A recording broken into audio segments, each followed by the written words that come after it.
Thank you for the introduction. Let me share my screen real quick.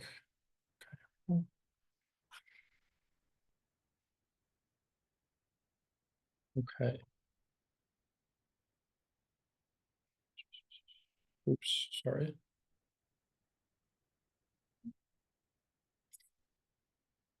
All right. So I'd like to thank Else for Autism and the Autism Science Foundation for allowing me to do this and the support behind that. Um, as Alicia said, my name is Erik Parry. I work at Else for Autism as a job coach, and I'm really excited to tell you my story today. So a little bit of background about Jack and I. We were born and raised in West Palm Beach, Florida. Jack is my older brother. He's diagnosed with autism spectrum disorder prior to me being born. I attended a local private high school and earned my college degree in psychology with a concentration in clinical counseling at Washington College in Maryland. And I was also a member of the men's lacrosse team.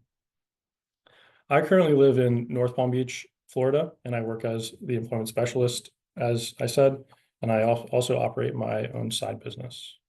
And if anyone has questions in the comments, I might miss that. So Alicia, you can hop in and interrupt me if you need to. So far, just a lot of great introductions. Okay. Um, my relationship with Jack. So from a very young age, we had kind of the typical brother relationship, especially in early life. We played all of our sports together. We're on sports teams, and then just day to day, childhood play. So backyard, dock, fishing, whatever it might be. Jack and I were always doing that together. Along with this, we had a lot of brother antics. So, brothers fight. Jack and I did as well. A lot of the time, I was a little bit more sneaky with that. So my parents would see him retaliating to something that I had done, um, and he would get punished. And I later came clean to my parents regarding that. That was just actually a few years ago. So I think I I owe him a bit of an apology for that, but it's all in good fun. We also bond over sports. So Jack is an avid sports watcher. Doesn't really matter what it is. He does love hockey, basketball, and football. His sports teams are the Florida Panthers, as well as the Miami Dolphins. So if you are over at my parents' house, Jack will most likely have a sports game on. And with Jack being my older brother, I did look up to him as a small child, as a young brother would, and I that still to this day there's still a part of me that does. Uh, Jack is one of the happiest and most um, driven people to be independent, which I really look up to, and I think it's great. Kind of following that, Jack prefers to be independent and has his own way of doing things. For you guys who know him, that's true in all aspects of his life. Um, Initially, when I took the position at Els as a job coach, he wasn't too thrilled. Uh, he, saw his little brother coming in and kind of raining on his parade, so to speak, with Els for Autism being his kind of stomping ground. This did change a little bit once I moved out. He started enjoying seeing me at Els a little bit more. So I would say that our relationship is unique in the way that, he really does, care about what I do, and I know he's proud of me. And he doesn't necessarily show that to me. Meanwhile, he'll show that to other people, asking questions about me and what I'm doing. And occasionally he'll show it to me with a hug or asking me questions about what I'm doing and a phone call every now and then. When Jack does go through his day to day, he prefers to have his routine at home. Just like anyone else, he gets home from his day program and listens to his music or makes phone calls to his friends or family and kind of winds down. He can be difficult to sway or convince at times because once he has his mind set on something, he's definitely going to do that thing. Um, so this photo on the right here, Jack is giving fist bumps to some of the players on the Florida Panthers. And initially, Jack loves watching the Panthers on TV in his room or out in the living room. And our uncle had gotten tickets and he wanted to take Jack to the game. Jack initially was like, no, I don't, I would rather just watch it at home. And my uncle was like, hey, this is a great opportunity. He was talking to me. He said, this is a great opportunity. Like, I think Jack would love this. And I also thought he would love it too. So, we my uncle came over and he was like, hey, we're just, you know what, we're just gonna go for a drive. Like, and then all of a sudden they're at the Panthers game and Jack loved it. So a lot of the time it's, just getting him to break routine, and then get him to try some new things. I know, no matter who you are, people are creatures of routine. Okay. I'll get into some early intervention that my parents saw with Jack. So he received his diagnosis around 10 months old. And once he was diagnosed, my parents jumped right in and had him have speech, OT, and PT 3 days a week for 4 years.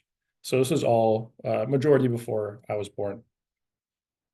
He also had a misshaped head from birth. So my parents and him had to go to a doctor in Miami to create a helmet to shape his head as he continued to grow.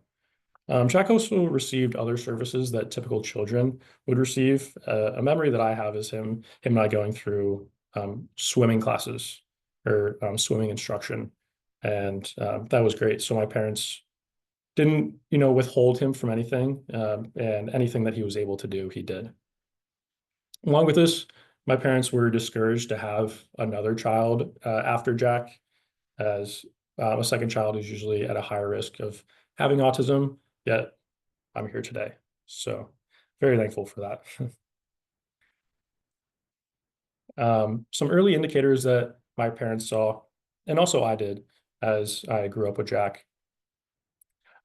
Jack was really interested in throwing things on the roof. So he would like to see things roll, and if they didn't roll, so the best way for him to judge this would be to throw whatever it might be on the roof. If it didn't come down, he knew it didn't roll. Uh, so this was a bit of a phase. So Jack went through this when he was like 8 years old, 8 to 10 most likely. So if you are a neighbor driving by, you definitely saw all sorts of things on the roof. This was, not a huge deal. Obviously, my parents discouraged this, but it was definitely a big deal when something that I cared about ended up on the roof. So, um, and then my parents also saw face touching when he was an infant. So a lot of time when my parents were speaking, he would reach for their face, almost like trying to understand how to form words or sounds. So my parents thought if, he was touching their neck and face, he was trying to feel the vibration and understand how to form those sounds. He also prefers things to be in order. He's like if you go into our house today, he's got all his lunch snacks in order and everything all packed up for the next day. So he's very organized in his own way. Along with this, some early life experience, my perception of Jack compared to others was fairly evident. Jack is just my brother. I always saw him as just another guy. And I've always treated him like that. And I still do the same today. I can be hard on him at times when he needs it. And then other times, I kind of understand when he needs his space. It was very evident in this one example when I was in about second or third grade. This was probably one of the bigger moments that I had in terms of understanding like what autism is. I was speaking to a friend at the car pickup line, and I was talking about Jack when another kid came up and said, "Oh, like your brother's the R word, right?" And at being in second or third grade, I had no idea what that meant.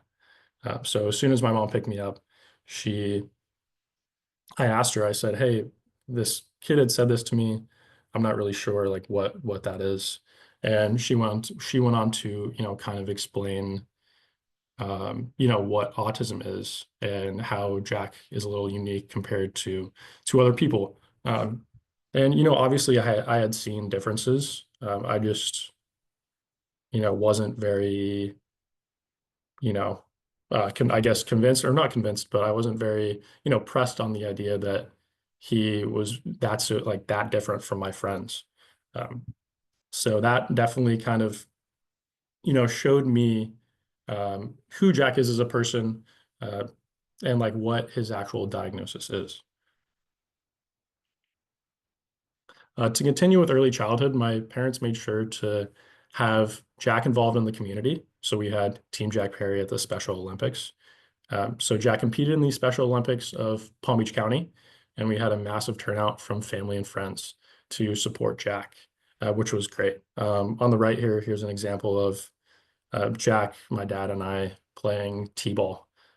So that's just an example of me and him kind of being involved in the community and playing sports together. So athletic and academic involvement, as I said, baseball, we played basketball, soccer, all rec sports. And then I would say up until about second grade, Jack was also a great study partner. I would hand him flashcards and he'd quiz me on whatever I needed. So it was a double-edged sword where I was learning things I needed to for testing, and then he was also learning the content that I was learning. Some high school and college involvement. So as I get into high school, I became the chair of the Autism Coalition, which was a club at my high school. So students from the Renaissance Learning Academy would come to my high school and eat lunch with the club bi-monthly. And this offered a great, opportunity for these students to kind of build sociability and have, interaction with other kids their age.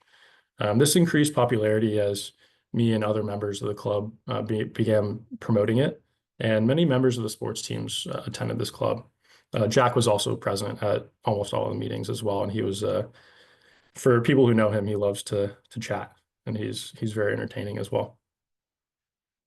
As I got into college, I became an autism advocate for my men's lacrosse program. I held several Zoom meetings with another team member who also had a brother with autism. So that was great. I, was able to, tell some guys about my experiences and help them better understand like what autism actually is and the impact it has on people's lives. Along with this, I was also a social coach. So I made phone calls with an adult with autism on the Eastern Shore. So his family had come to our athletic committee and asked for, a couple athletes to, interact with their son, who this was coming right out of COVID. So he wasn't having much social interaction with a whole lot of people. And my teammate and I, the same teammate who I held Zoom calls with the team, offered up to do that, and I've been calling him ever since. So we're running on 3 years. So I call him every morning, and we just talk, normal conversation, like what's going on for the week, how your weekend was, just having a conversation anyone would. And he's, one of my good friends. So, and this resulted in the media catching wind. So our school paper wrote us up and we had a whole story there. And then also the Baltimore Sun caught wind of that and also wrote a story on us. This resulted in an NIL deal. And anyone who's not familiar with that, college athletes are offered opportunity to make money off their name, image, and likeness.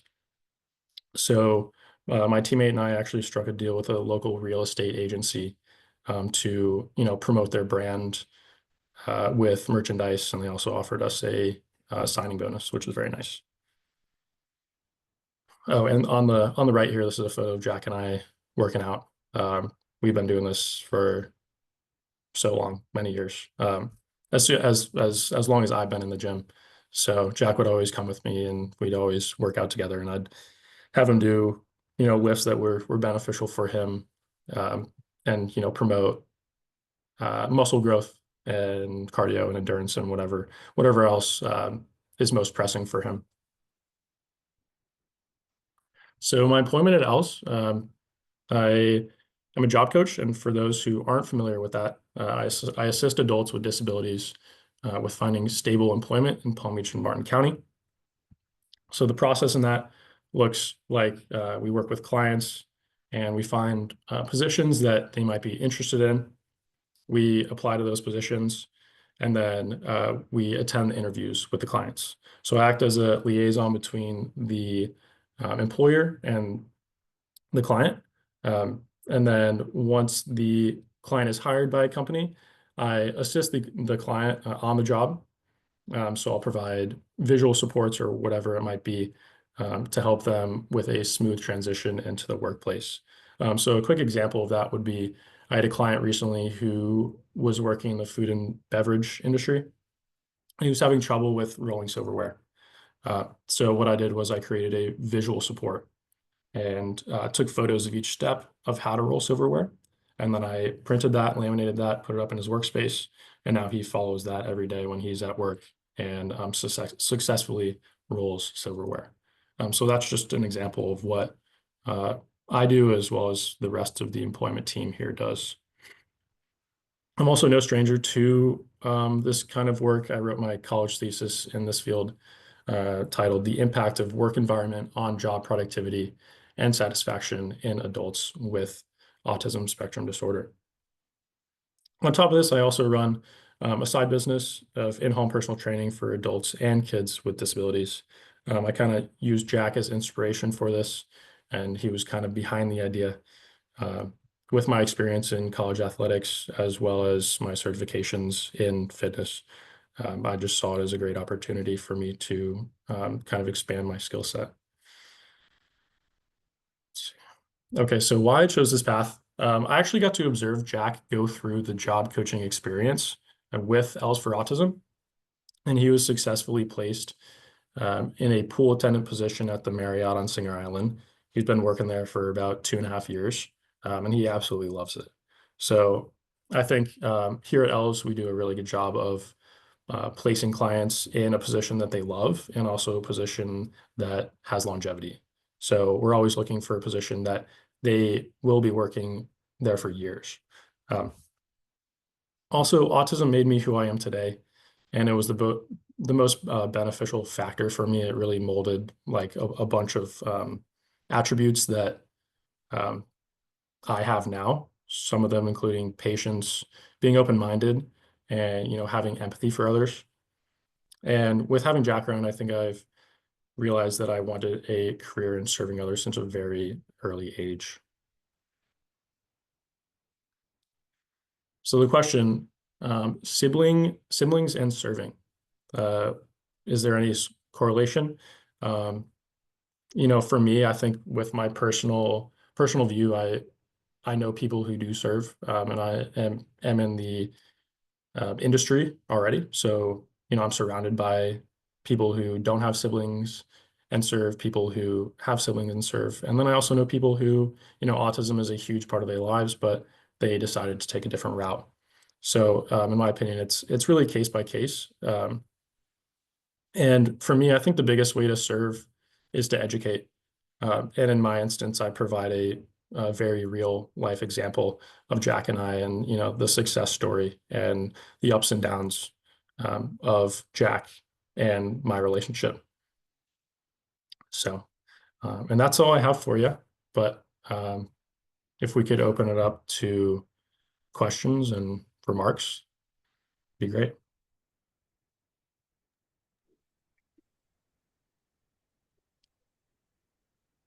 I have a question.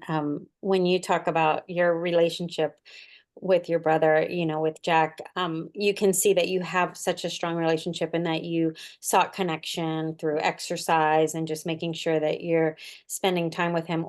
What would you recommend to maybe parents or younger siblings as the best way to establish a relationship like you have with Jack? Right. Yeah, I think this can go for kind of any relationship that you have, but establishing common interest. I think Jack and I did that very quickly, and fortunate enough that Jack and I have many, whether that be sports or being active or whatever it can be. And then also, I think with my experience with Jack, I have had to, push him a little bit in certain directions, knowing that it would benefit him. Um, so, in his instance, I think getting him out and like getting him out of his normal routine, I know benefits him, and he really ends up enjoying it. Whereas he really fights me or really fights my mom in the beginning. I think, at least in Jack's instance, pushing him out of his comfort zone periodically is really helpful. And I think it also builds the relationship that I have with him. He Erica, really trusts you. Mhm. sorry, Kim. No, that's okay. I was just saying, you can see that he trusts you. So I think that trust that you have with him, it sounds like that encourages him to go out of his comfort zone and feel safe to do that with you. Yeah, That's really and nice to I think it's see. because he tries his hardest not to show it, and it's I can see right through it every time. So, sometimes I tell him like, hey, you can just be my brother. Like you're allowed to like me. It's okay. Thank you. I love it. Mhm. Eric, one of the things you said at the beginning of talking about Jack, because you are his younger brother, was how you looked up to him as a small child and how you still do today. What would you say are the things that today, as you're both adults, that you look up to and learn from him versus when you were a child? And how has that kind of shifted? Because I find that to be remarkable and so wonderful to hear. Oftentimes I feel like I end up speaking to the older sibling who has a younger sibling, right? And so I'm very interested in your thoughts on that and your lived experience. Right. Yeah, I think today, the biggest influence he has on me and the biggest thing that I kind of admire about him is his ability to like remain positive in practically all aspects of his life. Like I mean, if you see him around campus or you see him at home or wherever it might be, he is always happy. So I've kind of taken a page out of his book, and life can't like life gets hard sometimes. And whenever I'm around him and I see him interacting with other people and just kind of being the happy guy that he is, I try to do the same. I try and take his happiness and kind of instill it in my life. So that's been probably the biggest part that he's contributed to what I do today. Yes, that's incredible. I will say his happiness is contagious. Mhm. I feel very blessed to be able to know him. And whenever I think, Marlene, I see you on the call, whenever I'm having any kind of day and I walk through our adult day training program, it's like emotional regulation for my soul. And so, and Jack's definitely a part of that. So I don't want to monopolize. I could ask and comment 1,000 things. Alicia, did you want to say anything? Oh, I have a question. So, first of all, I was just at the Palm Beach Marriott, and I don't know if I recognized him, although it was on vacation, so I might not have recognized him. But the service there is impeccable. So, um, and second of all, what was your brother at all an inspiration for you to get a degree in psychology? I know people come from different avenues in life and end up with a psychology degree, but when you were in college for psychology, what was um, what was your inspiration for that? Because there's a lot of different things that direct someone. Yeah, exactly. Well, with being around Jack and also around a lot of his friends, from like 12 years old, I got to meet a lot of different individuals. And each person with autism is very different. They're their own person. You can't really put everyone in the same box. And that kind of really opened my mind to, the other people that are out there, people that I'm not meeting every day, even though I am in like a pretty neurodiverse landscape. There's other people that have diagnoses that I am not familiar with and that I wanted to learn about. So I actually originally wanted to go into like mental health counseling, and that's why I got my clinical counseling degree.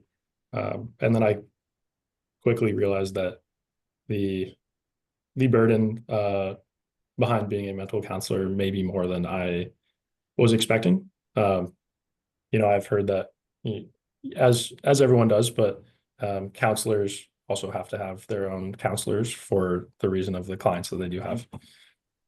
And so I think I realized that I wanted to shift directions a little bit, but not necessarily leave the realm of adults with disabilities, adults and children with disabilities.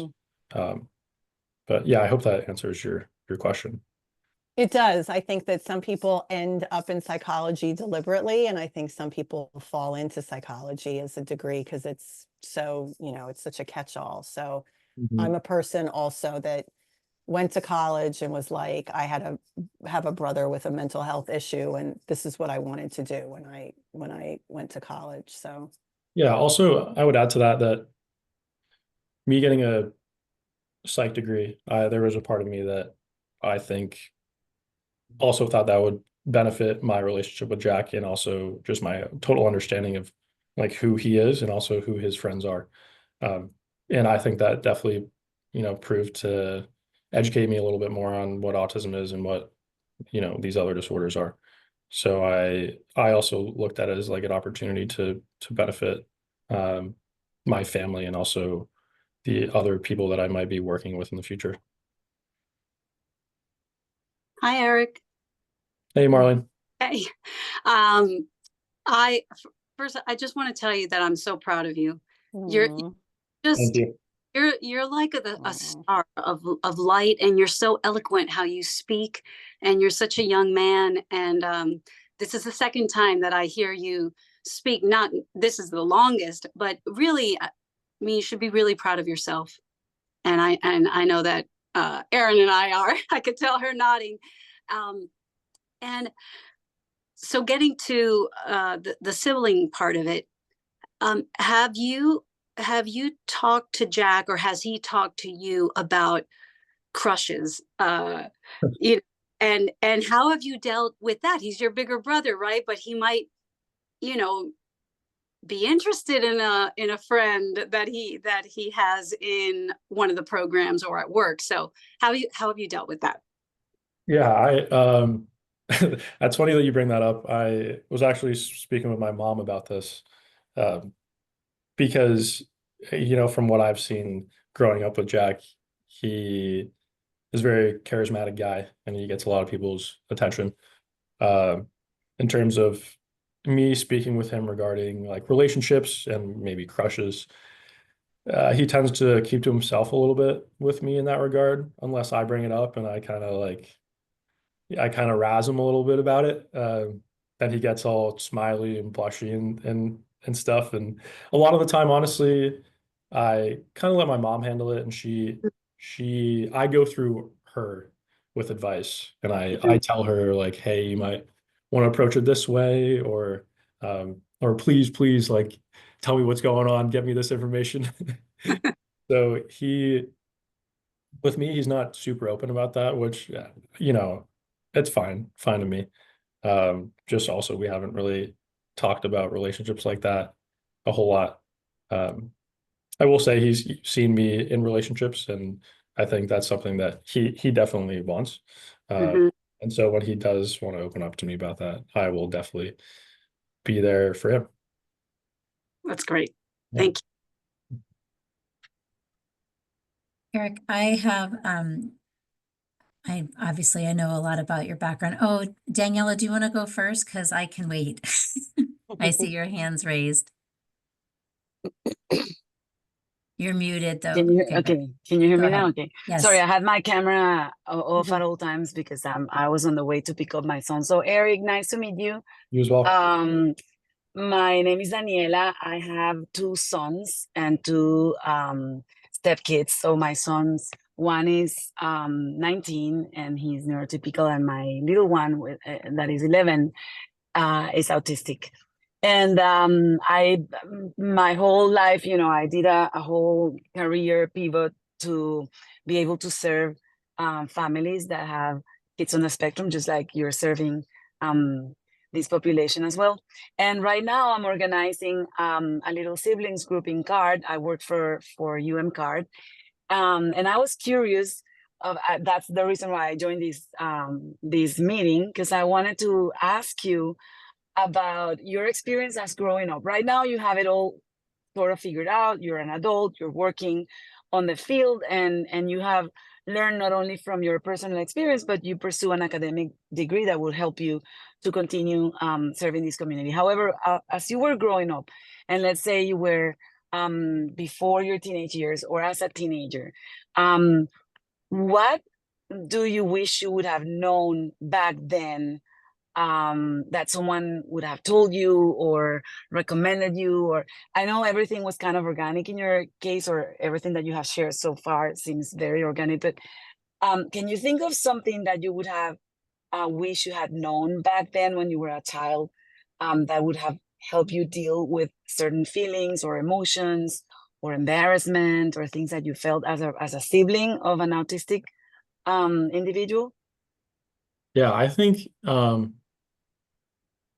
that's a great question. I think something that me as like a young, going into my teenage years or like a young teenager, I think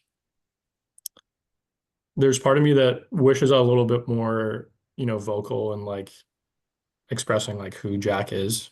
At the time, I didn't really have the education on it. But I would say I wish I was a little bit more vocal with, expressing who Jack is and him being like his own person. And at the same time, um, being a sibling or a parent of someone with disabilities, you run into people who aren't very educated on what autism or disabilities is. Um, and so you'll get some harsh critics, whether that be in person or over the phone or whatever it might be.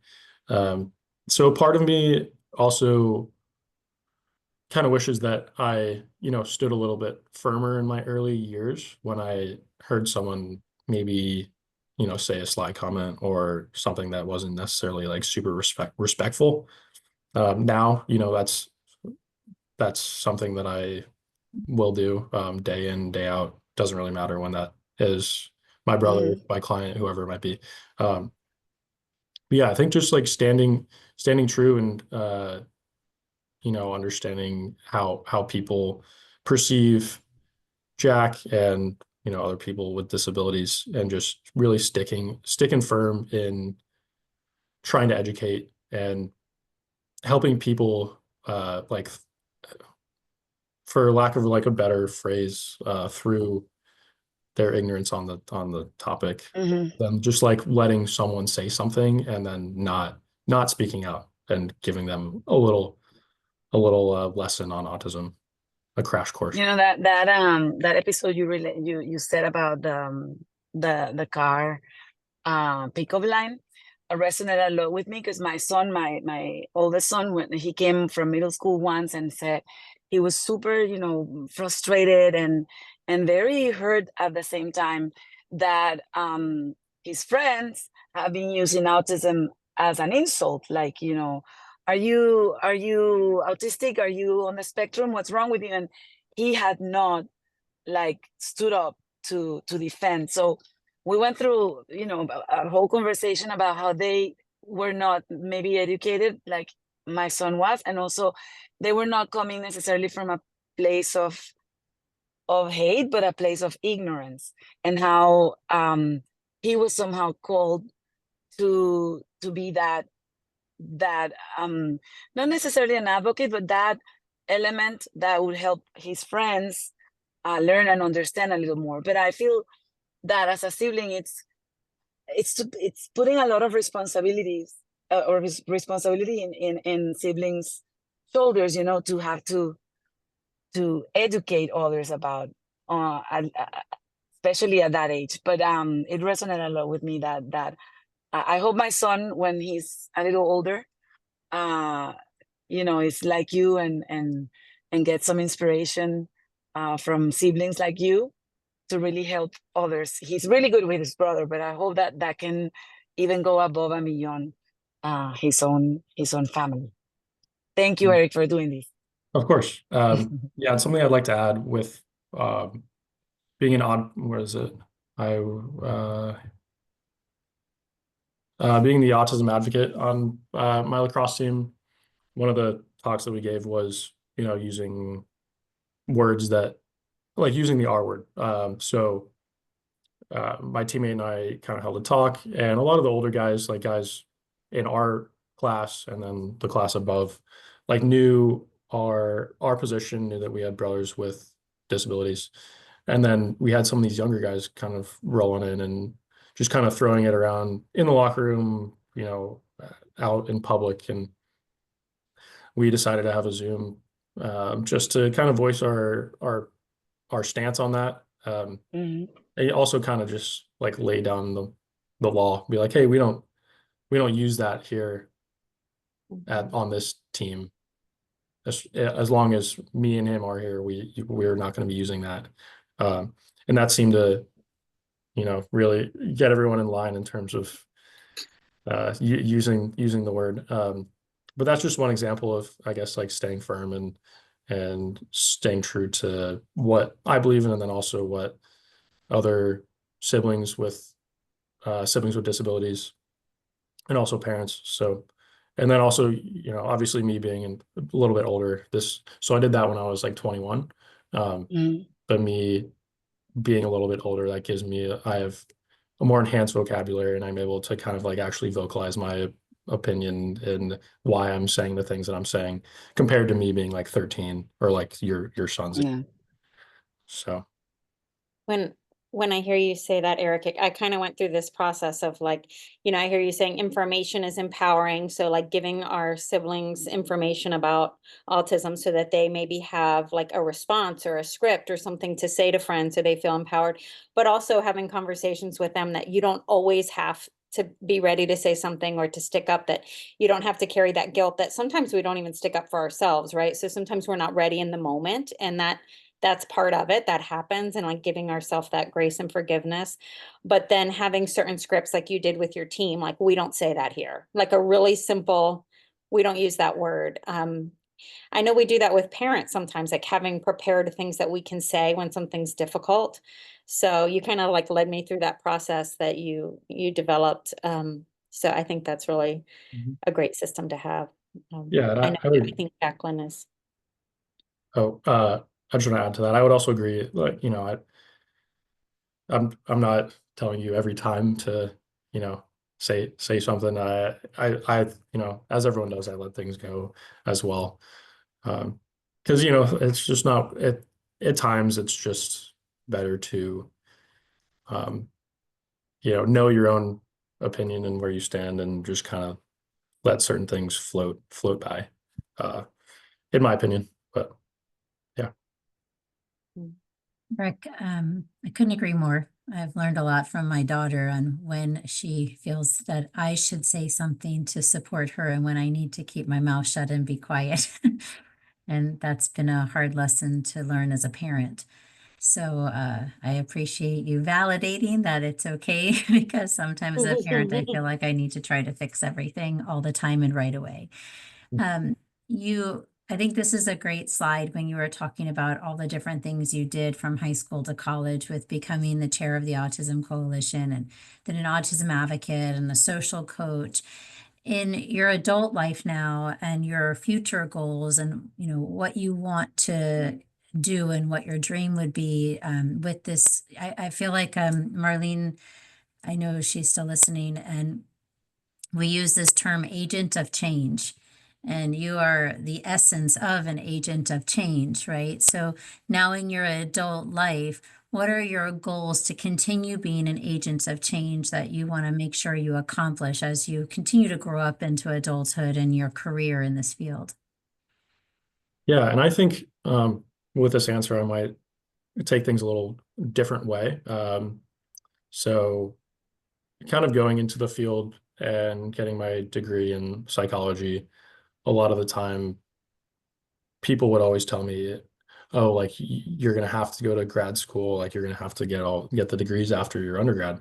Which is great. there's no knock to people who do that, because if you're able to, then that's awesome. But the reality is there's just some people who, whether that be financially or just based on their situation, aren't able to do it.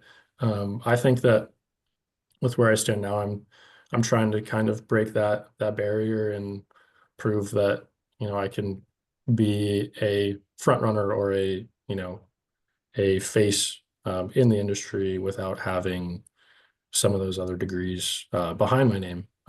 And that also requires some creativity. So yeah, that's definitely something that I am taking on, and so I'm looking forward to the journey. I would love to hear more about that on another time for sure. I have all sorts of ideas going through my head. The other thing that I wanted to ask you, now that you're an adult, and congratulations on moving out and having your own Thank you. life, what are the things that you want to learn or you feel like you still need to learn when it comes to autism and maybe your life and life planning, and any areas that you have fears or concerns about that you feel like you need support with? Yeah, I think something that's been fairly recent within the past couple of years is understanding like the path that I will most likely be having. My dad isn't around anymore, and then there's going to be a point where my mom is no longer around. So that leaves Jack and I. Currently, my mom, runs everything with him. His case, all the paperwork that comes along with it, all the benefits that he gets for the state. So I think something for me that I would like to educate myself in is, how to carry on that process once Jack's current guardian is no longer available or not around. And I think this probably resonates with a lot of siblings, or a lot of adults or kids who have a sibling with disabilities.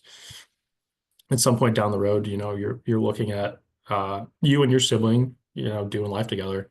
And I think as long as, I'm prepared to take on the case and kind of take on the responsibilities that come along with it, then why not start preparing now and make things a little bit easier on myself?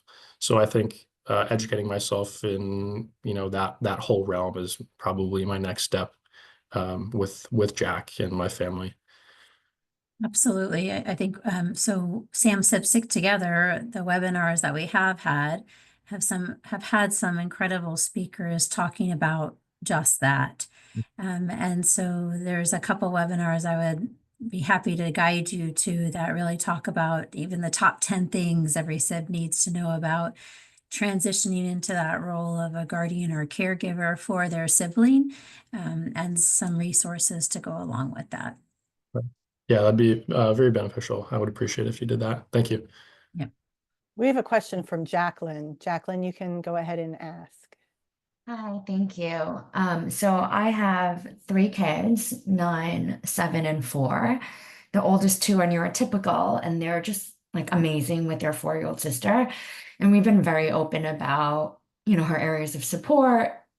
However, I do very much worry about that parentification, the responsibility, which you kind of touched on a little bit just now with the responsibility, and also, frankly, the resentment potentially. Not that they've shown that, I just worry about it. And so I guess my question is whether you personally had a perspective on, when siblings should potentially receive age appropriate therapy to navigate their feelings, even though they might not have, even though they might not realize that they have that yet. Yeah. I don't know, Kim, would you have anything to share on this? I'm not sure if I have any recommendation for when someone might want to receive um, any services regarding that. I personally have honestly received fairly minimal. Obviously, I've had talks with my mom and other people that are in the support group, so to speak, for Jack and I, because my mom has done a whole lot for when the day does come and it gets transitioned to me or Jack, my guardianship, Jack is under my guardianship at a certain point.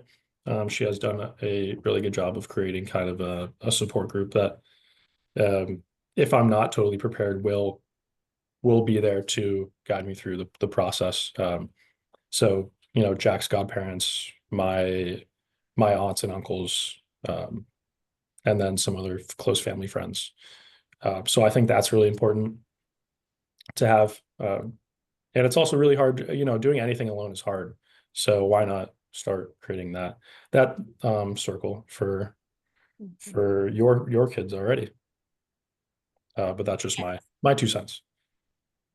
No, I think that's a really wonderful 2 cents. It's more than 2. That's really great information and feedback. And I think, Jacqueline, there are so many great resources. You being here and connected with Sam Sibs, you can even go back and see some of the previous webinars. I think it's really helpful for a parent to see there's so many just different tips embedded and ways to talk with your children, ways to support them. I found a lot of it to be really reassuring, in that just a little bit goes a long way. Even short car rides where you're with the sibling talking about, what it's like for them, listening to them, listening skills. I know Aaron and I did something on listening skills and ways to validate what your sibling is feeling, what your child is feeling and experiencing, and creating opportunities to talk with them one-on-one. Those things go really a long way. So while there's so many great opportunities to have counseling for the children, and I definitely, think that's very helpful and supportive, and support groups. At one point we had, there have been support groups for younger children as well. I think that's a really valuable resource to have. But just looking at ways that you can support them as a parent, and just some things that you can do in the home is also really helpful. Just, like I said, being here and hearing what it's like to be a sibling, and what helped, Erik sharing what was really helpful for him, and taking that into what you're doing with your kids, I think goes a long way, if that answers your question. And Okay, yeah. Oh, sorry, go ahead. I would also add, at least when I was in high school, anything, at least for a short period of time, anything that came from my mom was in this year and out the other. So maybe establishing someone who, could be a mentor for your kids along the road is great. If my mom mentioned anything to me, I pretty much just shut it down immediately for that period of time. So I think finding someone outside of yourself would also be really beneficial. Erik, Yeah. and oh, sorry. No, I was just gonna say that we're so open about it so much that like my 7-year-old has said like, oh my God, mommy always talking about feelings. And so so we are doing that. I think someone had once told me that every child should have a therapist at 11 years old or some age around that. And then it's like even compounded more when you have a sibling who requires additional support. So they're very well adjusted. I just wasn't sure. I've heard mixed things about when should they have that like external person that is not mom or dad trying to create that space to talk about it, because they might want to just hear from somebody else. Yeah. I don't know the exact answer to that offhand. I do know that there's been some research done to show the earlier that you talk about siblings diagnosis in the home and that you're open, the better the mental health of the sibling through adulthood. And so, when we're talking about, I think one of the studies, I think Kim was at by, 9 or younger, but by 9 for sure, that talking about these things in the home. And so it sounds like you're on the right path. I don't know that there's a study that I've recently read about the specific age range to have an outside counselor. However, I know that the earlier that families are talking to the children and other family members about, the individual with autism or the diagnosis, the person has a diagnosis in the home, the better the support is felt and the better the mental health of that individual, like I said, through adulthood. Okay, amazing. Thank you. just the fact, I want to just end this, that just the fact that you're talking about it is important, because I think that some of us on this call are old enough, give my age, but old enough that we had parents who kind of thought about all of this, whether, you know, whatever psychiatric issue, diagnosis, whatever, was considered taboo and stigmatized. And there was a huge feeling, at least in my house, that these things were not talked about and not discussed. And so just the very fact that people are talking about it, I think, is helpful. And so don't ever feel like you're not talking about it enough, or that the fact that you're open to having a discussion, I think, goes a long way. Thank you. Absolutely. Erik, thank you for being here and for being willing to share your personal life story and lived experiences with us. This is, putting your private life out there into the real world and helping educate and, making people aware of what it is to be a sibling and the really incredible experiences you've had because Jack is your brother as well. It's a gift to all of us, and we're very grateful for you being here today. Yeah, well, thank you for saying that. I know Jack is in the limelight a lot, so I think I'd share my side of how things have gone and are going. Yes. You guys are really incredible human beings, and I'm happy to know you both and that you're brothers and that you're here as part of our family. Yes, thank you. And thank you all for joining us today. We don't have another meeting planned at this minute, but I am hot on the trail of a great speaker. So stay tuned. Absolutely. And we're going to try to pre-plan next year so everybody has advance notice for everything. Yeah. Thanks, All right. guys. Have a Thank great rest you. of your Okay. day. Thank you. Bye. Bye. Bye.